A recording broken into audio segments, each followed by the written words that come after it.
Merci. Monsieur Chou, j'ai un appareil de téléphone. Tout à fait. Je vous rappelle l'article 13 du règlement intérieur. Qui vous interdit de filmer puisque mon film. Non, non, ça n'a rien à voir. Bon. Écoutez, je ne vais pas rentrer dans les discussions, vous faites ce que vous avez à faire et c'est terminé. Si vous ne troublez pas, vous pouvez continuer à filmer. J'ai le droit de toute façon. Merci, monsieur. Vous n'avez pas le droit. Si, j'ai le droit, parfaitement. J'ai le droit. Le plus intelligent, c'est. Voilà. Je vous rappelle donc l'ordre du jour. Donc, en information, présentation du nouveau personnel communal, ça vient d'être fait. En point 2, délibération, désignation du secrétaire de séance. En point 3, une information, décision du maire prise en vertu de la délégation du conseil municipal du 29/3/2014. En point 4, délibération, approbation du procès verbal de la séance du 21 septembre 2017. En point 5, délibération, lancement d'une étude de 2 ans pour la réalisation d'une résidence senior au Mersheim, où vous avez eu effectivement un rapport. En point 6, délibération, approbation de l'APD pour la construction d'une maison de santé pluridisciplinaire. Là aussi, on vous a transmis un rapport. En point 7, délibération, approbation du projet de déploiement de la vidéoprotection dans plusieurs sites communaux. Là aussi, un rapport vous a été fourni. En point 8, approbation de l'avant-projet détaillé modifié pour les travaux de voirie de la tranche conditionnelle 1. Là, le rapport vous sera remis en séance. En point 9, une délibération, approbation du projet de convention pour l'implantation du réseau de fibre optique Rosas. Un rapport vous a été transmis. En point 10, délibération, approbation du projet de convention de soutien à la politique de la réserve militaire. Là aussi, un rapport vous a été transmis. En point 11, une délibération, attribution de subvention exceptionnelle à l'amicale du centre d'incendie et de secours de Mersheim. Là aussi, vous avez eu un rapport. En point 12, délibération, approbation de la décision modificative numéro 1 du budget général pour l'exercice 2017. Là, le rapport vous sera remis en séance. Et enfin, en point 13, un point d'information. Voilà. Donc, on passe directement au point 2, délibération, désignation du secrétaire de séance. L'article L2541-6 du Code général des collectivités territoriales dispose que lors de chacune de ces séances, le conseil municipal désigne son secrétaire. Je propose de désigner Mme Sylvie Bélec en qualité de secrétaire de séance pour la séance du 26 octobre 2017. Qui est contre? Mme Karazinski, M. Schmitt, qui s'abstient? Personne, vous avez vu que tout le reste est pour. Voilà. Point 3. Une information, décision du maire en vertu décision du maire prise en vertu de la délégation du conseil municipal du 29/3/2014. Il n'y a rien à dire, il n'y a plus de décision. On passe au point 4, une délibération, approbation du procès verbal de la séance du 21 septembre 2017. Donc, je présume que vous avez eu le procès verbal. Est-ce qu'il y a eu des observations ou des modifications à faire?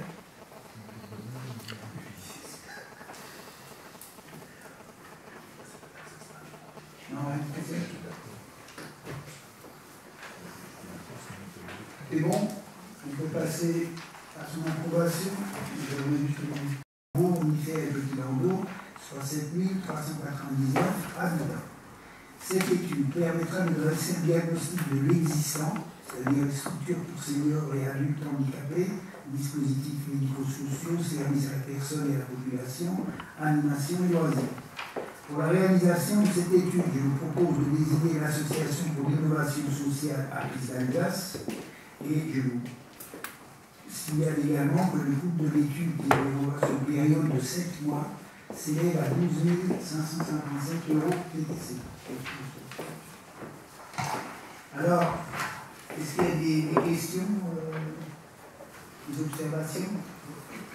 Donc, j'ai juste précisé que l'organisme APIS est une filiale de la Caisse de mutualité sociale agricole dont je suis vice-président. Et donc, bien évidemment, au niveau, je sortirai en tant que vice-président de la Caisse de mutualité sociale agricole, qui a entre autres filiale une entité qui s'appelle APIS, qui est l'organisme de coopération. Voilà. D'autres questions? Je vais donc laisser Marie. D'accord, c'était Rachel qui l'a passé au bon.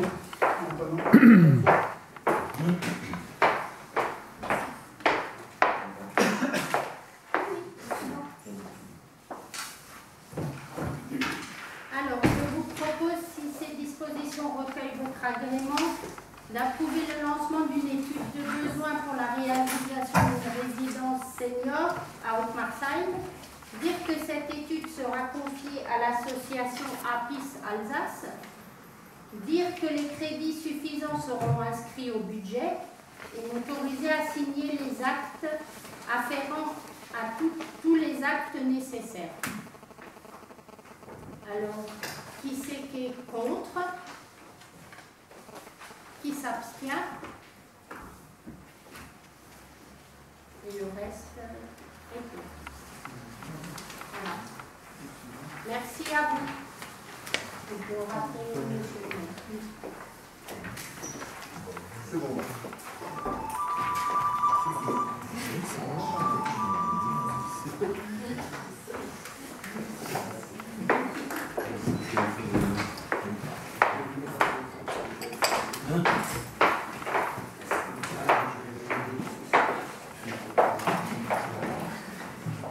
Ok, on va donc pouvoir passer au point 6.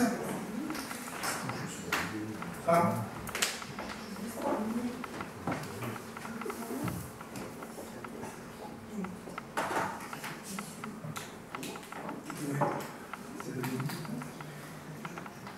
Alors, point 6, délibération, approbation de l'avant-projet détaillé pour la construction de la maison de santé pluridisciplinaire.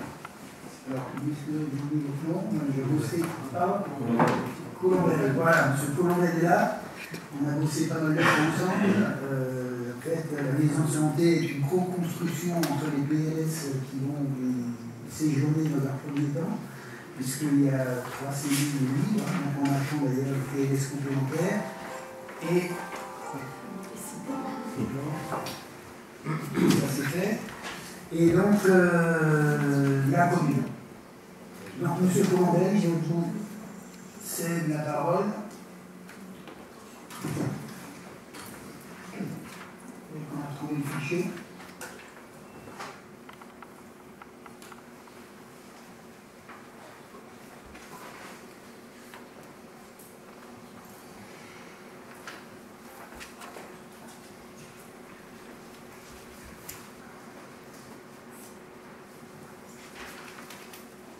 C'est bon, tu peux y aller?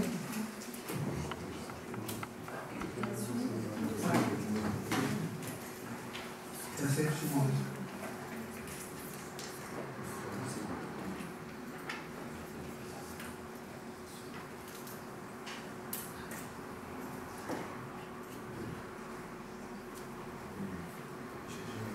Vous voulez peut-être le micro? On vous donne un micro aussi? Moi, je pense que je vais parler peut-être assez. D'accord, comme vous voulez.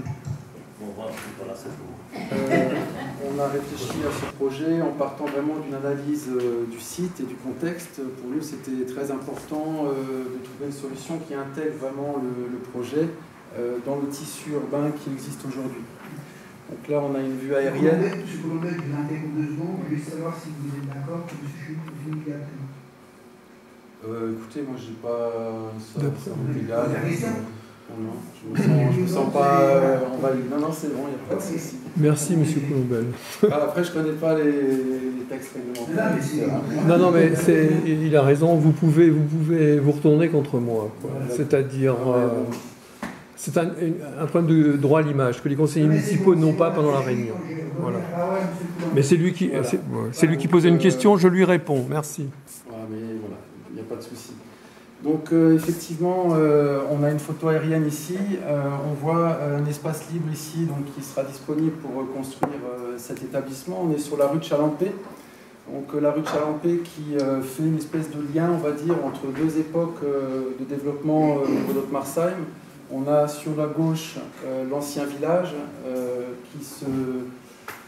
qui est vraiment caractéristique des vieux bourgs avec des fermes, des bâtiments accolés les uns aux autres, des fronts de bâtiments qui sont sur rue, l'utilisation récurrente du bois. Donc on a de ce côté-là des éléments qui nous ont intéressés de par la typologie ancienne qu'on peut trouver. Et sur le côté droit, on a plutôt les extensions modernes d'Ottmarsheim avec du logement collectif, un peu plus loin du logement social. Donc on est vraiment entre deux visages urbanistiques, entre des anciens bourgs et des nouvelles constructions. Pour nous, on a vraiment essayé déjà d'intégrer cet élément-là, puisque en quelque sorte, notre projet, on peut le considérer à la frontière de ces deux tissus urbains. Et on a vraiment voulu s'inspirer de ces deux éléments pour créer le bâtiment. Un autre souci, donc exactement le terrain, c'est ça. Donc il y a un petit bout ici qui n'est pas dans la zone. On a un terrain donc, qui est assez étroit sur l'entrée, et on a un programme qui est quand même assez conséquent. On a quasiment 550-600 mètres carrés à construire de plein pied, avec le maximum de parking et des besoins de fonctionnement qui ont fait qu'il était quand même assez difficile de trouver une solution idéale pour poser le bâtiment, puisqu'on prenait quasiment toute la place très rapidement. Donc ce qu'on a proposé en termes de construction, donc là on voit le bâtiment, pour optimiser vraiment et libérer un maximum de place disponible sur la parcelle, on a proposé de construire le bâtiment directement sur la limite de la rue, mais aussi ponctuellement sur les limites du voisin, donc les limites séparatives. Ça nous permet vraiment de caler le bâtiment dans un coin de la parcelle pour ensuite libérer l'espace disponible pour toute une série de parkings, mais aussi pour la possibilité d'avoir dans le futur une extension qui pourrait être de l'ordre de 225 mètres carrés au sol. Donc on peut vraiment faire évoluer le bâtiment. Et c'est vraiment l'implantation en plan masse qui a permis de développer ces possibilités. Donc on voit ici qu'on accède directement depuis la rue de Chalampé. On dessert donc des parkings directement en face du bâtiment. On a un surplus de parking à l'arrière qui sera principalement utilisé par les locataires, donc les médecins, les infirmiers, le kiné, qui vont plutôt se positionner à l'arrière. Donc le public qui a vraiment un accès direct à la façade principale, avec une place handicapée qui est directement en face de l'entrée, puisque l'entrée se situera au milieu du bâtiment. Donc on a un petit passage piéton qui accompagne la voirie automobile, donc on peut marcher en sécurité pour aller à la maison de santé. Et sur le pourtour, on voit qu'on a un petit patio ici qui sera végétalisé, on a des abords végétalisés aussi, on plante des arbres pour accompagner les parkings, on fait du parking végétalisé. Donc on a vraiment essayé de mettre un maximum d'espace vert sur le site pour garder un peu l'ambiance de la prairie qu'on a actuellement sur ce site. Et derrière, donc, ce sera d'ailleurs la prairie qui sera maintenue en place, donc des espaces verts. Autrement, on a une grande couverture qu'on a dessinée en matériaux en zinc, donc un produit très résistant. Et les petites excroissances qu'on devine ici seront en toiture végétalisée, toujours pour appuyer l'aspect végétal, le caractère végétal du site. À l'entrée ici, je vais faire un petit zoom après, on a construit aussi un système pour gérer les accès. Donc en fin de compte, on va avoir un élément pour le stockage des poubelles quand il faut que le service public les ramasse. Et on aura un portail qui va fermer l'ensemble. Donc on a vraiment sur la rue de Chalampé fermé de telle sorte à éviter que le soir il y ait des personnes qui passent à l'arrière. Donc c'est des éléments en béton apparents. Le portail coulissant, là on devine déjà un peu le bâtiment, avec une enseigne qui sera directement posée sur le mur béton en négatif pour vraiment marquer le pôle médical et l'inscrire dans le site. Dans ces murs, on intégrera aussi tout ce qui est boîte aux lettres, compteur d'eau, ERDF, télécom, etc. Donc un travail quand même assez soigné sur l'entrée. La vue en plan, donc comme je vous l'ai dit, on rentre plutôt au centre d'établissement, ce qui facilite un petit peu les distributions et ça évite aussi de mettre trop de couloirs à l'intérieur du bâtiment. Donc on rentre dans le centre, dans un espace très ouvert, où on aura l'accueil directement en face du sas d'entrée et un espace où on peut faire patienter à peu près une quarantaine de personnes le temps qu'elles soient prises par les médecins au rendez-vous. Donc c'est un espace central qui est au contact du patio végétalisé, on est très vitré dessus, donc on est vraiment dans un espace d'attente, dans un cadre végétal, puisqu'on est pris de part et d'autre par ces bandes arbustives à caractère champêtre, comme ça, qui accompagnent la limite ouest du site. De cet espace central, on va pouvoir aller à droite et à gauche. Donc directement à droite, on retrouve les 3 cellules des médecins généralistes. En face, on a un grand espace disponible pour des futurs locataires. C'est déjà une possibilité de s'étendre, tout en sachant qu'on a encore 200 mètres carrés disponibles dehors. Et un grand espace kiné, donc avec le petit coin administratif, l'espace sportif et 4 cellules de soins individuels. Donc c'est quelque chose d'assez grand en taille par rapport aux autres entités. Et à gauche, donc directement, on va retrouver l'enchaînement des espaces infirmiers, où on a leur bureau, l'espace de soins et un espace de décontamination du matériel, qui lui est en relation directe avec le local poubelle de l'établissement. Donc tout ce qui est décontaminé va directement dans le local poubelle et peut être ensuite acheminé à l'entrée pour être récupéré au niveau de la voirie. Et donc de ce côté, on retrouve après plutôt les espaces techniques, chaufferie, TGBT, enfin toute la série d'espaces qui accompagnent la vie du bâtiment, mais aussi les espaces du personnel, WC, douche, buanderie, et une grande salle de réunion qui elle est aussi au contact de l'espace végétalisé du petit patio. Qui a aussi d'ailleurs un accès extérieur, donc on peut aussi aller à cette pièce sans automatiquement passer par l'ensemble de l'établissement, puisque des fois il y a des réunions entre médecins de plusieurs communes qui se font, donc il y a un accès spécifique. Voilà, en termes de façade, on sent ici là, des petits traits, des éléments qui accompagnent ces façades. Donc on a voulu vraiment mettre au contact des espaces de soins une résille en bois, donc des lamelles en bois, qui vont créer un peu l'intimité vis-à-vis entre l'intérieur et l'extérieur. Ça va créer une sorte de filtre qui permet de créer un peu d'intimité à l'intérieur de l'espace. Sachant qu'il y a une relation au corps, aux soins, donc il faut vraiment que ces espaces soient clos. Et en complément, on va mettre donc une vitrophanie sur les fenêtres, des éléments collés sur les fenêtres qui vont laisser passer la lumière mais qui ne permettront pas à la vue de passer. C'est une cellule de médecins, je ne vais peut-être pas passer là-dessus brièvement. Donc il y a un espace d'accueil dédié, on a un bureau intégré donc, qu'on va dessiner pour le médecin, qu'on a bien réfléchi à plusieurs reprises avec le docteur Laval. Donc toute une organisation, une méthode au niveau des étagères, etc. Une possibilité quand on passe dans la salle de soins d'auscultation à l'arrière, d'avoir un élément visuel de protection. Donc là on avait proposé un rideau, mais ça a évolué entre-temps avec le docteur Laval.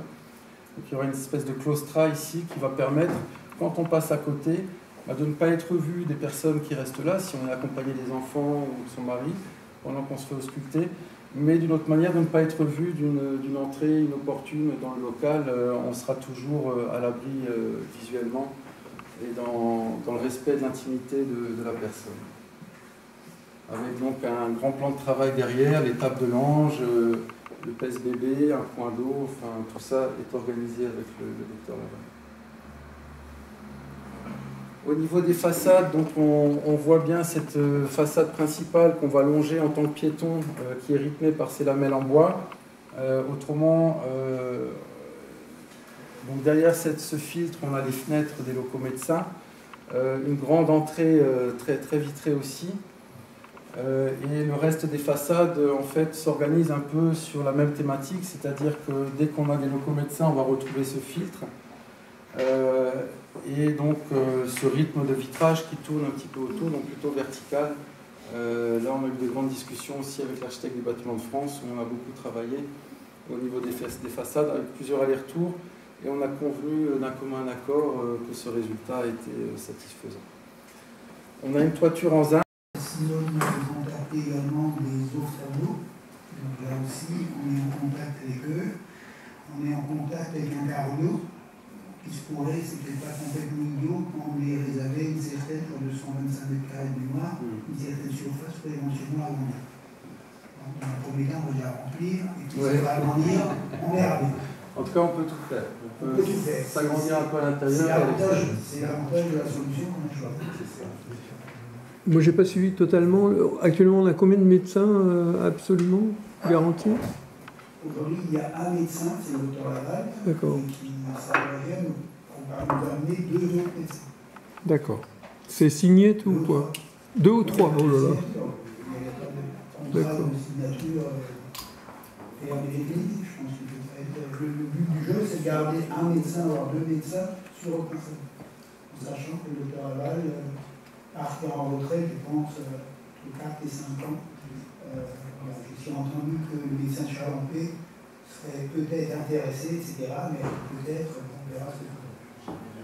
Il y a un kiné déjà aussi. Il y a un kiné qui sera là. Et il y a les infirmières, qui seront là, etc. Donc, non, et le monde, c'est très bien. Voilà, d'autres questions, précisions? Oui, dans le public, si je peux. Non. Dans le public, c'est la fin. Il doit attendre la fin, le public. Ah, d'accord.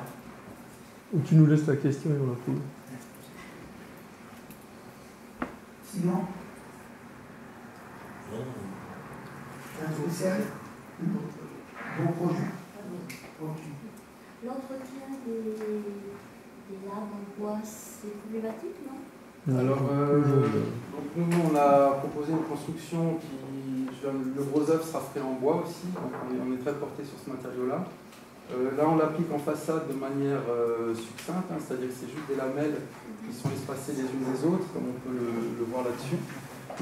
On a dessiné donc des détails très précis au niveau du pied et au niveau de la fixation en hauteur, qui permettent justement. On arrive à un total de 11 caméras. Ces caméras, elles répondent essentiellement à des besoins de protection des bâtiments, protection des accès des bâtiments, et à une protection pour la place de la mairie de tout ce qui peut être rassemblement, événements communaux. On est dans un contexte voilà, où la sécurité, à chaque fois que vous organisez de toute manière une manifestation, est demandée en général par la préfecture. La vidéoprotection urbaine est un parmi d'autres moyens d'assurer cette protection. Elle vient vraiment en complément du travail que font vos policiers municipaux et en complément d'autres techniques de sécurisation des bâtiments, alarmes, contrôle d'accès, ce genre de choses. Donc rapidement, on s'est concentré sur 5 sites, donc la mairie et le point information, de manière à non seulement sécuriser la place de la mairie, mais également sécuriser les accès à l'abbatiale, qui est un édifice religieux et qui voilà, peut être la cible de certains actes. Et ça nous permet également de sécuriser aussi tout ce qui est accès vers la médiathèque. Ensuite, on s'est concentré sur les 2 écoles, école primaire, école maternelle. Là, l'idée, ça a vraiment été d'avoir une sécurité autour des écoles. Le but, c'est pas de filmer à l'intérieur, c'est de filmer les différents portails d'accès autour des écoles pour voir qui rentre au niveau de l'école. Et enfin, il y a ce que j'ai appelé la zone des décès publics et du parking à l'arrière, qui vient en complément des caméras qui sont autour de la mairie. Comme ça, on sécurise 2 points de vue différents. Et donc là, on va essentiellement lutter contre cette dégradation du bâtiment. Ça va pouvoir permettre de sécuriser aussi tout ce qui est parking au niveau des voitures. Et lors des marchés de Noël, d'avoir aussi des caméras qui permettent de superviser cet accès-là.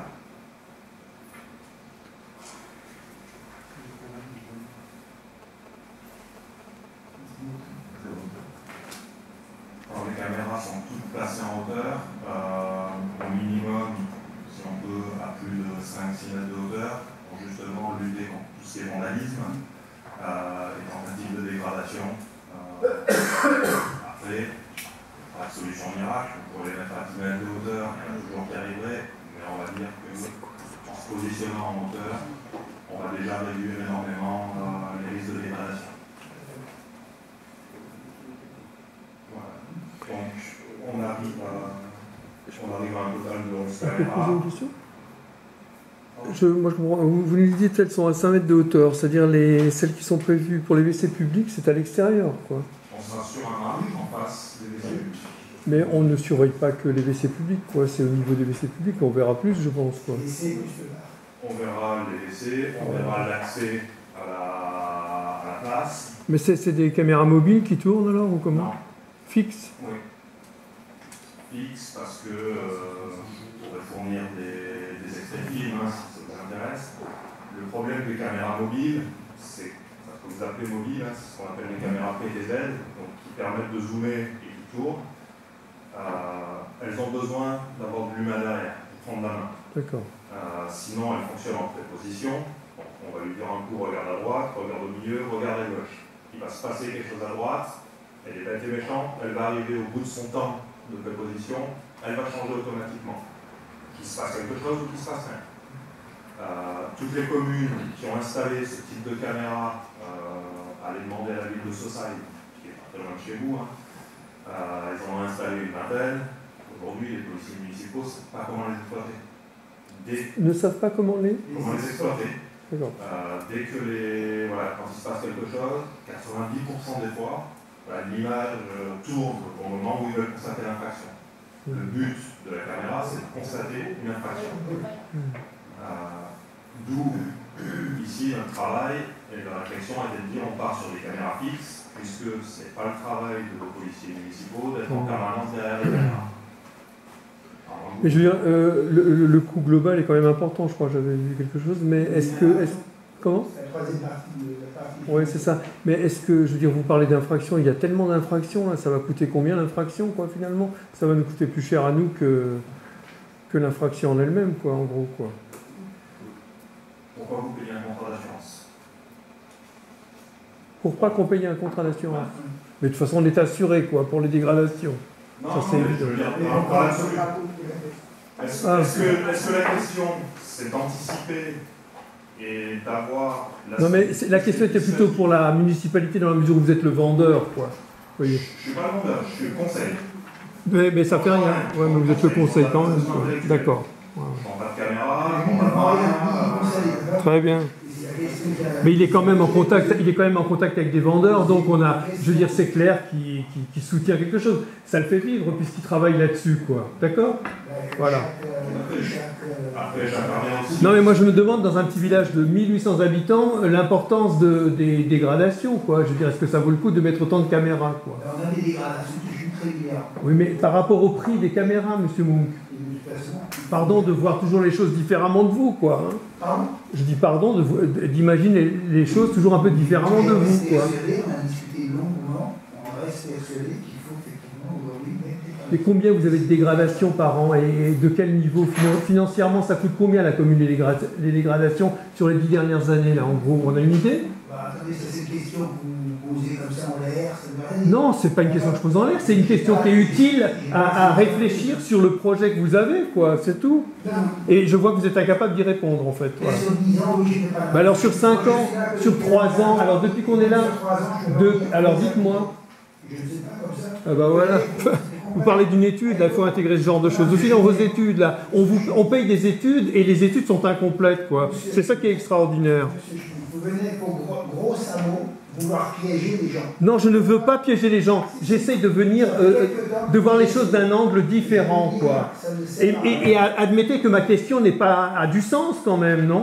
Aujourd'hui, toutes les communes de notre taille s'équipent ou sont équipées de caméras. C'est pas vrai. Quelle est la commune aux alentours qui est équipée de caméras? Les alentours, ils ne sont pas centre-bourg. Regardez Neuillembourg par exemple, ils ont combien de caméras? En Allemagne, c'est le problème du maire de Neuillembourg. Mais non, mais écoutez, c'est une question intéressante tout de même. Mais mettez des caméras, vous gérez, mais c'est nous qu'on paye, quoi, en fait. Donc mettez des caméras où vous voulez, ça changera rien, quoi. Notamment pour les écoles. Oui, mais je me pose quand même là. Oui, d'accord, les écoles, je veux bien, je dis pas. Hein. Les écoles, éventuellement, oui. Après, si je peux me permettre, moi je vous pose la question différemment. C'est peut-être un mal français, mais on attend qu'il se passe quelque chose de grave pour apporter des réponses. Est-ce que anticiper pour une fois, c'est pas faire preuve d'intelligence? Est-ce que vous attendez Est-ce que, écoutez, vous avez travaillé dans la police, par exemple? Non, je suis en contact avec des policiers. Voilà, ça se sent et c'est tout, quoi.